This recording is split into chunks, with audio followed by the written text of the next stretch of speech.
సర్కార్ నౌకరి కాంచెల్లి software engineer దాకా మీరు ఈ స్టేజ్ దాకా వచ్చిందంటే ఎవరు కారణం అన్నారనుకో పక్కా చదివిన బడి చదువు చెప్పిన సార్లను యాడ్ చేస్తారబ్బా. పతేడు మీది చదువులకు పోయేటోళ్ళు పోతూనే ఉంటారు, వచ్చేటోళ్ళు వస్తూనే ఉంటారు. కానీ మన కాలేజీలో చదివి నలుగుట్ల పతారా చూపిస్తే ఆ సంబురమే అలాగుంటదిలే.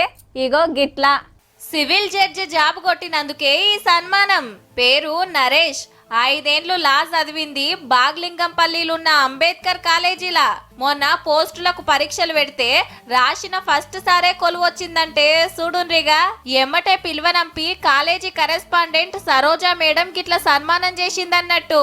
సీనియర్ సివిల్ జడ్జి సెలెక్ట్ అవ్వడానికి నాకు ఈ ఎంటైర్ జర్నీలో ఈ అంబేద్కర్ లాగానే నాకు ఎంతగానో ఉపయోగపడింది. అంటే నేను నేర్చుకోవడానికి నాకు ఫౌండేషన్ చాలా బాగా ఇచ్చారు. అంబేద్కర్ కాలేజీల చదువు అంటే అట్లుంటది మరి. మొన్ననే ఇంటర్ల ర్యాంకుల పంట పండింది. టాప్ 10లా 4 స్టేట్ ర్యాంకులు కొట్టే. పేదల పిల్లల కోసం అప్పట్లా కాకా వెంకట స్వామి సారు ఈ కాలేజీ పెడితే ఇండ్ల చదివినోళ్ళు పెద్ద పెద్ద జాబులు చేస్తున్నారు ఇప్పుడు. మంచి క్లాస్ రూమ్లు, చక్కటి లైబ్రరీ, కంప్యూటర్ ల్యాబ్లు, సరిపోను మైదానం, ఆటలకు ఆటలు, చదువులకు చదువులు. తాపకింత పతారా చూపిస్తున్న అంబేద్కర్ కాలేజీలో చదివేటోళ్ళందరికీ ఆల్ ది బెస్ట్.